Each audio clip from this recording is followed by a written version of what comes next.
गिलगित बल्तिस्तान आसमान को छूते बुलंद पहाड़ों की सरजमी, जहां दुनिया की बुलंद तरीन 14 में से 5 पहाड़ी चोटियां मौजूद हैं।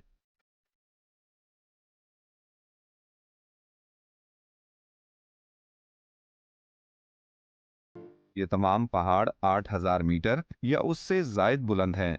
इसी वजह से उन्हें 8 हजारी चोटियां भी कहा जाता है।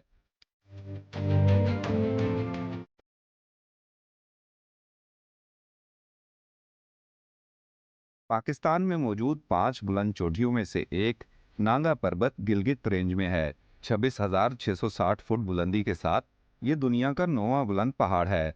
नॉर्थ फेस के खतरनाक रुख की वजह से इसे कातिल पहाड़ भी कहते हैं। बाकी चारों बुलंद चोटियां बल्तिस्तान के जिला शिगर में हैं।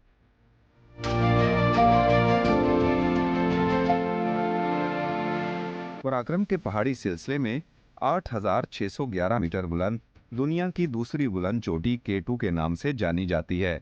मुकामी नाम चौगोरी है। माउंट गॉडविन आस्टन भी कहा जाता है। इन बुलंद चोटियों को सर करने के लिए जान दांव पर लगाना पड़ती है। अगर इंसानी हौसला इन पहाड़ों की हैबत ना की, दिन में कई बार बदलने वाले शदीद तर मौसम और हर कदम पर दरपेश खतरात को शिकस्त दे डाले, तो फातेह करार पाता है। और अगर कोई मुहिमजू हौसला हार बैठे या हादसे का शिकार हो जाए, तो जान बचानी मुश्किल हो जाती है। सैकड़ों कोपेमा ऐसे हैं जो इन बुलंदियों की तस्खीर की ख्वाहिश में जान से हाथ धो बैठे। आज आप एक ऐसी ही मुनफरिद और कुछ खास स्टोरी देखने जा रहे हैं। एक ऐसी दास्तान जो साल 2022 से पहले नामुमकिन समझी जाती थी। एक ऐसी स्टोरी जो इससे पहले दुनिया में उसकी मिसाल नहीं मिलती। एक ऐसा मार्का, एक ऐसा कारनामा जो इससे पहले कोई सरंजाम नहीं दे सका। और आपको बताते हुए मुझे बेइंतहा खुशी है कि ये कारनामा, ये मार्का, ये रिकॉर्ड हमारे पाकिस्तानी भाई ने किया है, हमारे पाकिस्तानी भाइयों ने किया है। और ऐसा मार्का सरंजाम दिया है कि जो कोपेमाई की दुनिया है वो हैरान है कि ये कैसे हुआ। और ये स्टोरी जिसकी मैंने इतनी तमीद बांधी, ये है एक रेस्क्यू मिशन की। और रेस्क्यू मिशन केटू पर। केटू आपको पता है कि दुनिया के खतरनाक तरीन पहाड़ों पे आता है, पहाड़ों में शुमार होता है। और केटू में दिन में 8 से 10 मरतबा मौसम तब्दील होता है। इतना बेतबार मौसम है। केटू में अकेले को पहमा का जाना भी इंतहाई मुश्किल होता है। जान जोखों में डालकर केटू पे जाया जाता है। लेकिन हमारे कोपेमाओं ने जो कारनामा सरंजाम दिया है, वो हमारे एक अफगान भाई की डेड बॉडी को रेस्क्यू किया है। तो हमारे साथ रहिए। अब हम आपको ये दास्तान ना सिर्फ सुनाने लगे हैं, बल्कि दिखाएंगे भी। आपको दिखाएंगे, आपको बताएंगे कि ये मार्का कैसे सरंजाम पाया। तो क्या ख्याल है, चलें स्टोरी की तरफ? आइए फिर चलते हैं। इस मुनफरिद और नाकाबिले मिसाल कहानी के ताने बाने अफगानिस्तान से और पाकिस्तान में स्कर्दू के नवाही गांव सदपारा से जुड़े हैं। हुआ कुछ यूं कि अली अकबर सखी, बरादर पड़ोसी मुल्क अफगानिस्तान का शहरी, शायद पहला अफगान कोपेमा था जो केटू की बुलंदी सर करने की ख्वाहिश में पाकिस्तान आया और तकदीर के हाथों जान की बाजी हार गया। केटू की तस्खीर की मुहिम जोई के दौरान अली अकबर सखी कैंप 3 के करीब हार्ट अटैक के बायस जान से हाथ धो बैठा। केटू की बुलंदी उसका मदफन ठहरा। ये अलग बात है कि बाद में ये अब्दी मस्कन आरजी साबित हुआ। ये अफ़गानी नेशनल था, फर्स्ट क्लाइंबर, जो कि केटू के लिए पिछले साल सबमिट किया और इसकी डेथ हो गई बिलो 8,000, अराउंड 7,200 मीटर्स पे।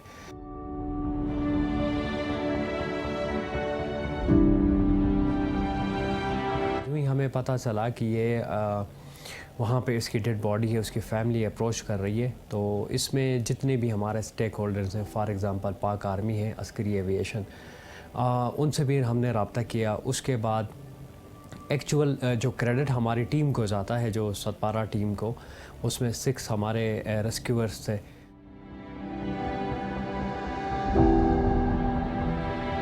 इन्होंने अपना जो rescue search and rescue mission शुरू किया 11 जुलाई को, और ये तकरीबन 27-28 जुलाई को ये रेस्क्यू कर गए।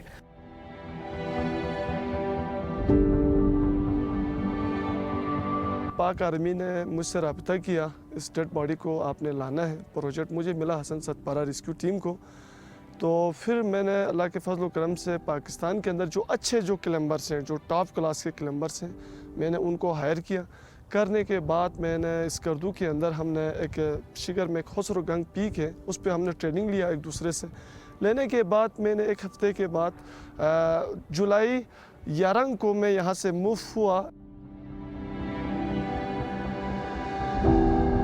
इन्होंने जो ही अपना वो ज़ाहिर किया कि ये कर सकते हैं, तो इन्होंने रोप्स फिक्स किया, नई रोप्स फिक्स किया, नई टीम बनाई,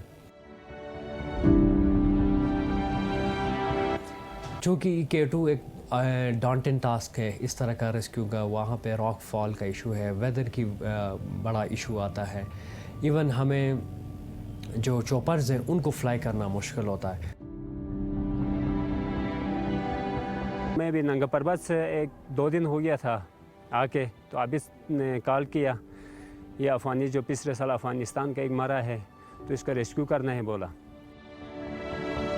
इस दफ़ा पहले तो मैं नंगा पर्वत गया हुआ था, उधर जो है हमने समिट करके 6 दिन में, इस साल मैंने 2 दफ़ा नंगा पर्वत समिट किया था। फिर दूसरी दफ़ा मैंने समिट करके जब छिलास पहुंचा, तो ये अभी हमारा हसन सतपारा का लड़का अभी ने मुझे कॉल किया कि यार K2 में कोई डेड बॉडी पड़ा हुआ है, उसको उतारना है। तो मैंने कहा यार आज ही मैं छिलास में पहुंचा हूँ, तो आज तो मुश्किल है, क्योंकि 2 दफ़ा मैंने नंगा पर्वत समिट करके कोई मेरा हालत भी कोई ठीक नहीं था, एनर्जी भी ख़त्म हो गया था। फिर उसने कहा यार इस डेड बॉडी को जो है किसी हाल में भी उतारना है, तो आप आना लाजमी है। फिर सर जी हम आके इधर से सिकरदू टोटल 2 घंटे बैठे उधर। उसके बाद हम निकला, अल्लाह का नाम लेके उधर अस्कोली पहुंचा। उधर से जो है मौसम थोड़ा ख़राब हो गया।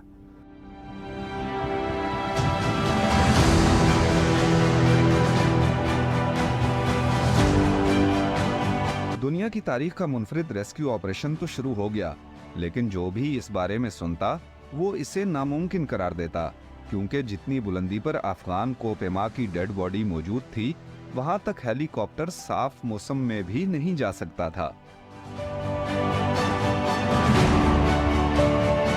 फिर उधर जाके जो है हमें पता चला कि वो दावा कोई नेपाली दावा था। उसने मुझे बताया यार आप लोग किधर जा रहे हैं। हमने कहा यार इधर K2 में कोई डेड बॉडी पड़ा हुआ है 7200 मीटर में, उसको केम3 बोलता है। उन्होंने कहा यार ये काम आपसे होने वाला नहीं है, आप लोग नीचे उतर जाओ।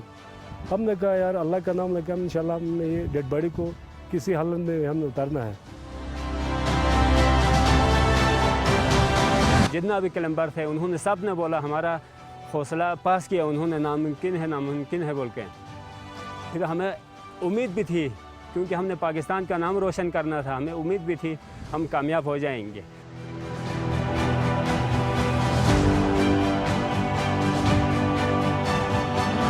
तो बाकी जो हमारा खाना पीना था, टेंट था, वो सारा लगा के तकरीबन जो हम 5 बंदे थे उनके लिए कम से कम 30 से 35 केजी तक हमें वेट आ गया, क्योंकि नीचे से जब ले जाने के लिए, तो क्योंकि हमने सारा रेस्क्यू का सारा चीज़ें लेकर जाना था, इस वजह से तो बहुत मुश्किलात लड़ के ऊपर हम पहुंच गए थे।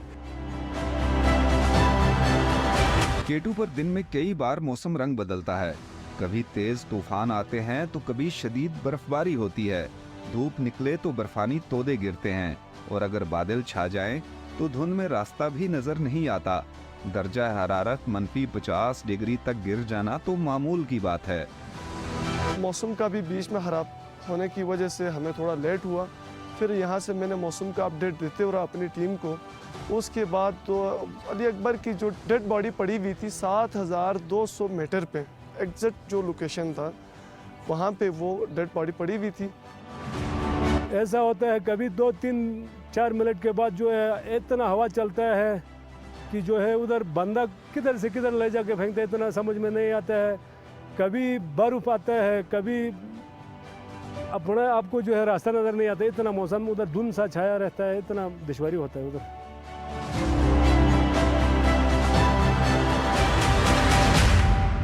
अफगान कोपेमा अली अकबर सखी की डेड बॉडी कई महीनों की बर्फबारी के बायस बर्फ की मोटी तह के नीचे दब चुकी थी। डेड बॉडी को केटू की बुलंदियों से नीचे उतारना तो एक तरफ, उसे बर्फ की तह से बाहिफाजत निकालना ही मुश्किल काम था। उधर तकरीबन कोई 52-50 के दरमियान था, इतना माइनस था उधर। जब हमने वो डेड बॉडी आधा उसका बर्फ में दबा हुआ था, उसको निकालने के लिए हमने दास्ताने डाल के जो है उसका वो क्रिम्पोन के साथ मैंने यूँ हाथ लगाया था खोलने के लिए, वो दास्ताने और वो क्रिम्पोन इस तरह फंस गया उधर, इतना माइनस था। वो बर्फ़ के नीचे दफन था, अंदर था, बर्फ़ के अंदर था। हमने 2-3 घंटे काम किया, काम करके वो निकाल के फिर हमने रेस्क्यू स्टार्ट किया नीचे की तरफ। जब रॉक, ब्लू आइस, रॉक, इस तरह की चीज़ें जब आते थे तो बहुत मुश्किलात होते। जब खाली बंदा चलने के लिए मुश्किल होता था, उस जगह में हमने रेस्क्यू कर रहे थे।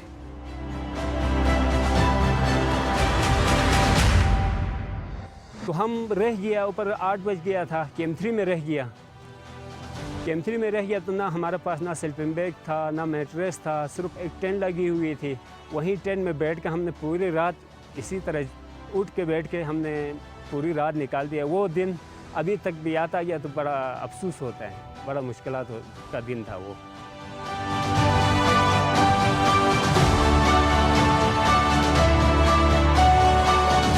हमने पहला तो डेड बॉडी को उधर एबीसी में छोड़ के हम बेच कम आ गया था।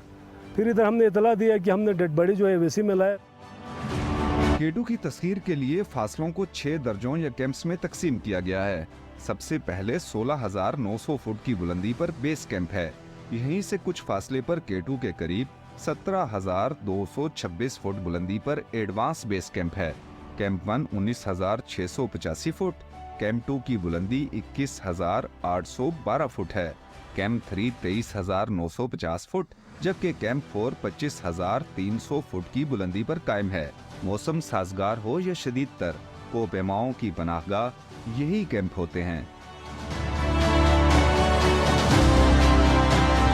जब मुझसे रब्ता किया, फिर मैंने यहाँ से पाक आर्मी से रब्ता करने के बाद एक हली हमने यहाँ से भेजा। सुबह हली आ गया, लेकिन उधर ला के जो है हमने हेलीपैड भी बनाया था, उसको बर्फ को आगे पीछे करके इसी तरह थोड़ा जगह बना के उधर हली नीचे उतरने का रास्ता बना के भी जो है वो उसने कहा यार इधर अवनाश का खतरा है, पत्थर का खतरा है, वो नीचे नहीं आ सका। फिर हमने उस डेड बॉडी को फिर उठा के जो है एक दिन फिर हमें लग गया बेच कम लाने में।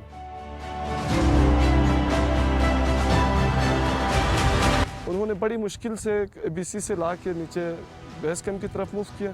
फिर पाक आर्मी और मैंने आरिफ सतपारा को साथ भेजा था, तो वहाँ से उन्होंने डेड बॉडी को ला के स्कर्दू सीमिश में रखा। उसके बाद फिर स्कर्दू सीमिश से हमने उसको गुस्ल दिया, उसकी जो इक्विपमेंट्स थी उसको हमने उतार के फिर हमने गुस्ल देने के बाद फिर हमने आगे PIA में पिंडी की तरफ मूव किया। देख के बड़ा आसान लगता है, लेकिन वहाँ पे जहाँ पे आपको जाने में ही 5 से 6 दिन लगते हों, उसके बाद तो नेक्स्ट जो क्लाइंबिंग उसको छोड़ दें, वहाँ पे फिर आपको वेदर का बिल्कुल कोई नहीं पता कि next within seconds whether जो है क्या होगा। बारिश होगी, स्नोफॉल होगी, रॉक फॉल होगा, उसके बाद आप क्रिविस का आपको ख़तरा है।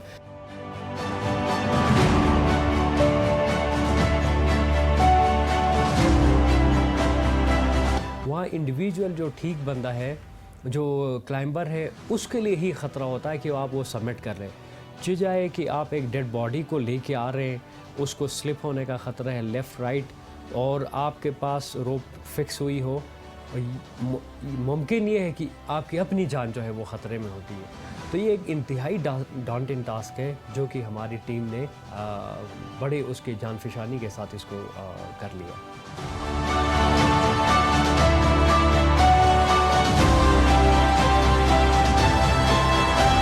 केटू से डेड बॉडी को नीचे लाना इतना खतरनाक और रिस्की था कि नामवर गैर मुल्की कोपेमाओं और बड़े बड़े टूर ऑपरेटर्स ने इस मिशन को नामुमकिन करार देते हुए इसमें शामिल होने से माजरत कर ली थी। इस प्रोजेक्ट को नेपालियों को पहले जो अफ़गानिस्तान के जो फैमिली थी उनकी अली अकबर की, उन्होंने नेपाल के जो क्लाइंबर्स थे, जो टॉप क्लास के क्लाइंबर्स थे, उनको आगे ये प्रोजेक्ट की बात की। तो नेपाल के जो क्लाइंबर्स थे उन्होंने कहा कि ये पॉसिबल ही नहीं है इसमें इवन शेरपास को भी अप्रोच किया गया, लेकिन वो इसको नहीं कर पाए। तो फिर पाक आर्मी के ताउन से हमने ये रेस्क्यू को कामयाब किया।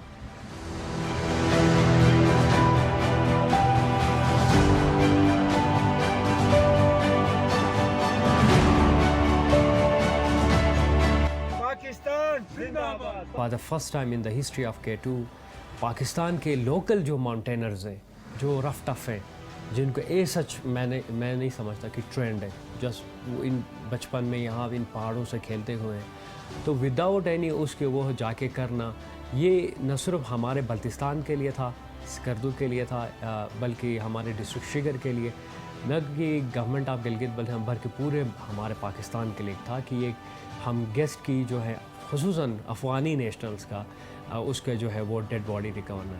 तो ये हमारा एज होल मुल्क का जो है वो नाम रोशन हो गया और एक तारीख रकम हो गई। 1954 से लेकर आज तक पाकिस्तान में हुसूसन K2 में रेस्क्यू नहीं हो गया था। पहले हो गया है ये 2023 में अफ़गानिस्तान का जो डेथ हो गया था उसका हमने रेस्क्यू किया। तो इस तरह जो है हमने अल्लाह का नाम लेके बाद जो है पाकिस्तान के खातिर अपना जान को लगा के जो है हमने वो डेड बॉडी को जो है 21 दिन में नीचे बेच कम पहुँच गए हम लोग। वैसे तो 2 दिन का रास्ता है वो।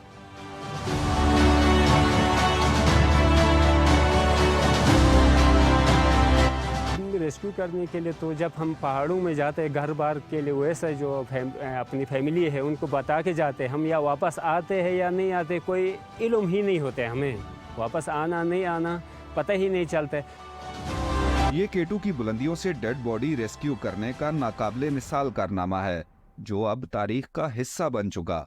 इससे पहले दहशत की अलामत K2 ने अपने सीने पर मदफन किसी भी मकीन को वापस नहीं जाने दिया।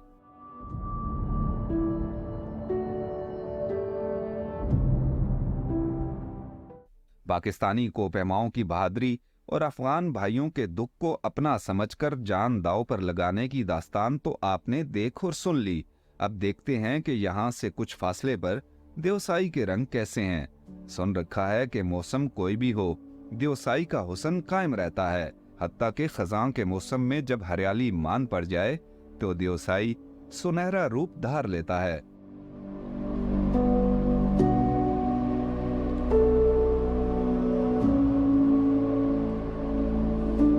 गर्मियों में देवसाई तो आपने देख ही रखा होगा, क्योंकि देवसाई का हुस्न गर्मियों में अरूज पर होता है। लेकिन मैं आज आपको मौसम सरमा के आगाज़ पर देवसाई दिखा रहा हूँ। सराउंडिंग्स में जितनी भी पहाड़ियाँ हैं, सब ने बर्फ़ की सफ़ेद चादर ओढ़ ली है और अब ये बर्फ़ मेल्ट होने वाली नहीं है, ये दिन ब दिन बढ़ती ही चली जानी है। और आइंदा चंद रोज़ में देवसाई मुमकिन है कि पब्लिक एंट्रेंस के लिए मुकम्मल तौर पर बंद हो जाए, क्योंकि जब यहाँ बर्फ़ पड़ती है तो मूवमेंट नहीं हो सकती और यहाँ से रेस्क्यू करना भी खासा मुश्किल होता है। इसलिए जैसे ही देवसाई पर बर्फ़बारी शुरू होती है तो दोनों तरफ से, अस्तौर की साइड से चिलम से और स्कर्दू की साइड से जो आपकी सतपारा टॉप है वहाँ से एंट्रेंस बंद कर दी जाती है। अब आखिरी दिन थे, हम यहाँ आए थे, सोचा देवसाई का ये हुस्न खुद भी देखें और आपको भी दिखाएं। तो देवसाई का हुस्न आप देखिए, जी भर के देखिए, क्योंकि इसके बाद यहाँ पर बर्फ़ की सफ़ेद चादर होगी, कई फुट तक यहाँ पर बर्फ़ होगी और यहाँ राज होगा यहाँ के ओरिजिनल मालिकान का। जी हाँ, वाइल्ड लाइफ का, क्योंकि ये एरिया तो वाइल्ड लाइफ का है। हम उनके एरिया में आ जाते हैं और सर्दी में वो मुकम्मल तौर पर आज़ाद होते हैं, क्योंकि हम यहाँ पर नहीं आ सकते, तो फिर वाइल्ड लाइफ यहाँ पर दनदनाते फिरती है। मौसम गर्मा गुजर जाने के बाद अक्टूबर में देवसाई के आर्जी मकीन वापस अपने इलाकों को लौट जाते हैं। देवसाई का ये रूप निहायत मुनफरिद और दिलकश है। ये रूप कम लोग ही देख पाते हैं। महसूस होता है जैसे सुनहरे देवसाई की वुसअतों ने सब कुछ अपने अंदर समेट लिया हो। खुशकुन मनाजिर के हसार में हमने देवसाई की बुलंदियों पर ट्रैकिंग शुरू कर दी।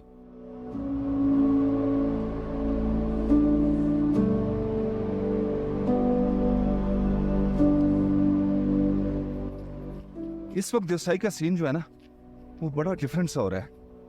लगता है कि सोने की घास जो है ना, वो हर तरफ बिखरी हुई हो। क्योंकि कलर इसका डार्क हो गया है। ग्रीनरी अब खत्म हो रही है देवसाई पे, बल्कि कह सकते हैं खत्म हो चुकी है और गोल्डन शेड आ गया है। और इस गोल्डन शेड में जो मजीद इजाफा कर रहा है ना, वो सूरज कर रहा है। 3:45 बजे का टाइम है। बड़ा पानी मुझे यहाँ से कोई 2-1 किलोमीटर है, अभी 3-4 किलोमीटर हम चल के आए हैं और 2 किलोमीटर मजीद चलेंगे, बड़ा पानी पहुँचेंगे। सीन इधर ये होने वाला है कि थोड़ी देर में यहाँ पर शदीद सर्दी पड़ने वाली है। आसमान बिल्कुल साफ है, सूरज वो सामने डूब रहा है और ये सामने आपको जो पहाड़ी नजर आ रही है, इसको शमस पीक एरिया कहते हैं, जहां पर सूरज डूब रहा है। और जैसे ये सूरज डूबेगा ना, डायरेक्ट यहाँ पर धूप नहीं पड़ेगी तो एकदम सर्दी की शिद्दत में बहुत ज्यादा इजाफा हो जाएगा और फिर मजा आएगा। मुझे अंदाजा था कि ऐसा हो सकता है मेरे साथ। सही पैक होके आया हूँ, सामान खाने पीने का सब कुछ मेरे पास है, एक्स्ट्रा जूते मैं लेकर आया हूँ, इसलिए मैं इधर दंदनाता फिर रहा हूँ। क्योंकि बड़ा पानी भी ज़्यादा दूर नहीं है, करीब है, और सामान भी मेरे पास पूरा है। फरीद अली साहब हमारे प्रोड्यूसर इस वक्त कैमरामैन बने हुए हैं, मेरे साथ साथ वो शूट कर रहे हैं। बाकी टीम को हमने आगे भेज दिया था काफ़ी देर पहले, वो बड़ा पानी जाके हमारे खाने का इंतज़ाम करेंगे। इतनी देर में हम भी पहुँच जाएंगे। 2 किलोमीटर पर 20 मिनट शायद हमें लग जाएंगे, तो 20 मिनट बाद हम वहाँ पहुँच जाएंगे। बाकी जब सूरज डूब रहा होगा ना, गरूब आफ्ताब का मंजर मैं आपको दिखाऊंगा यहाँ पर, फिर आपको समझ आएगी कि मैं क्या कह रहा हूँ, क्यों यहाँ पे सर्दी होने वाली है। ज़रा तेज़ चलते हैं ताकि बड़ा पानी पहुँच के सूरज को हम शूट कर सकें।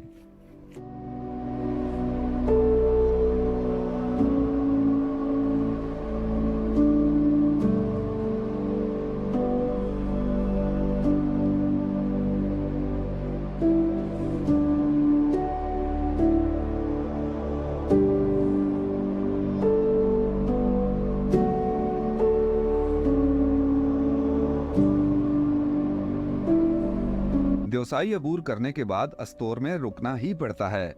एक वजह तो यह है कि स्कर्दू से यहाँ पहुँचने तक रात का अंधेरा छा चुका होता है। दूसरी वजह अस्तोर की सरसब्ज वादियां हैं, इन्हें जितनी बार भी देखें जी नहीं भरता। अस्तोर सियाहत का अहम मरकज तो है ही, जोग्राफियाई और दिफाई लिहाज से भी अहमियत का हामिल है।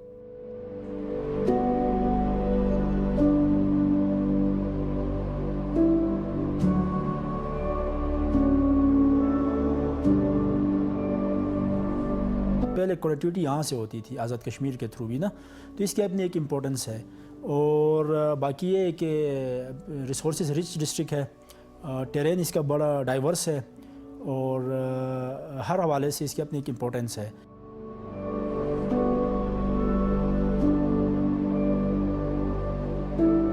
अस्तोर जो है 1948 में वजूद में आया है। यही नहीं समझे कि पाकिस्तान के बनने से पहले अस्तोर था। इसका एक नाम असोरा से निकला है। ये अस्तोर जो बाद में पड़ा है, पहले नाम इसका असोरा था। और उस वक़्त असोरा से निकलने के बाद अस्तोर जब बना, और उस वक़्त 1947-48 से पहले की जो हिस्ट्री थी, इसमें यहाँ पे ये गिलगित बल्तिस्तान का समझे कि दारुल हुकूमत था। यहाँ से ही लोगों का सिफारती और तिजारती रास्ते थे, जो कश्मीर से होते हुए हम मुख्तलिफ पाकिस्तान के मुख्तलिफ शहरों में सफ़र कर सकते थे।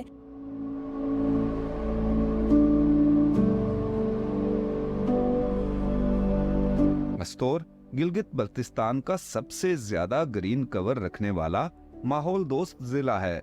नायाब जड़ी बूटियों की बहुतात के बायस इसे मदरलैंड ऑफ हर्बल मेडिसिन भी कहा जाता है। ज़्यादातर रिसोर्सेज जंगल के यहाँ पे, और एरिया बड़ा रकबा जंगलात का है और जो काफ़ी डेंस भी है। और उसके अलावा यहाँ पे टूरिस्ट पॉइंट ऑफ व्यू से देवसाई प्लेटो, जो वर्ल्ड सेकंड लार्जेस्ट हाईएस्ट प्लेटो है, वो भी अस्तोर के उस बॉर्डर पे है और उसका बल्तिस्तान और अस्तोर को कनेक्ट करता है और जो अस्तोर में फाल करता है। उसके अलावा यहाँ पे लेक्स हैं और बहुत सी खूबसूरत जगहें हैं।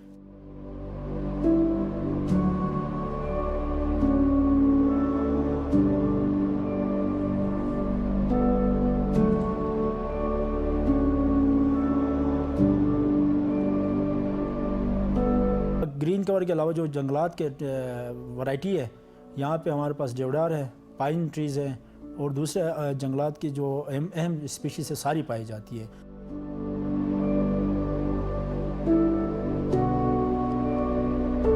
फिर यहाँ पे जो एक इम्पोर्टेंट चीज़ आती है वो यहाँ की जड़ी बूटियाँ हैं, वो बहुत कीमती भी है और बड़ी तादाद में पाई जाती है, जिससे अस्टोर डिस्ट्रिक्ट की इम्पोर्टेंस में मज़ीद इजाफा होता है।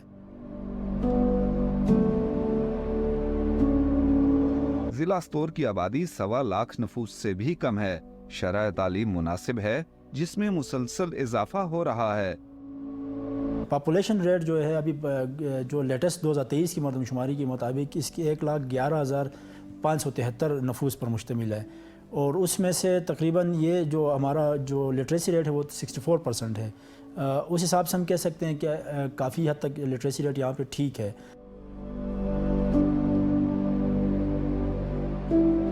लोगों को अभी पता चल गया है, ये शऊर मिला है कि बेटों से ज़्यादा बेटियों की जो तालीम है बहुत ज़्यादा इम्पॉर्टेंट है। तो इस वजह से अभी यहाँ पे 80-90% अल्हम्दुलिल्लाह ख़वातीन और बच्चियाँ स्पेशली पढ़ी लिखी हैं। और जॉब के हवाले से भी देखा जाए तो इस वक्त हमारी यहाँ पे मर्दों के शाना बशाना ख़वातीन, सियासत हो चाहे सोशल वर्क हो चाहे मुख्तलिफ शोबे हो, हर जगह में ख़वातीन बहुत ज़्यादा बेहतर नुमाइंदगी करते हुए नज़र आ रही हैं। जंगली हयात में बर्फानी चीता, भूरा रीछ और मारखोर काबिल जिक्र हैं। कभी कभार काला रीछ भी दिखाई देता है। ब्राउन बियर बहुत पाए जाते हैं यहाँ पे, ख़ासकर देवसाई प्लाटों में। उसके अलावा ये मार्मट है जो, और उसके अलावा यहाँ पे वाइल्ड लाइफ में आपको इम्पोर्टेंट जो है वो अस्टोर मारखोर है, और उसके जो हैबिटेट है वो डोया साइड पे है, जो सब डिवीज़न अस्टोर है। इस तरह इस यहाँ पे ब्लैक बियर भी पाया जाता है, और कई बार वो आबादियों में भी आया है। तो इस हिसाब से हम कहते हैं कि जो इम्पोर्टेंट वाइल्ड लाइफ है उसकी यहाँ पे प्रेजेंस अच्छे पैमाने पे मौजूद है।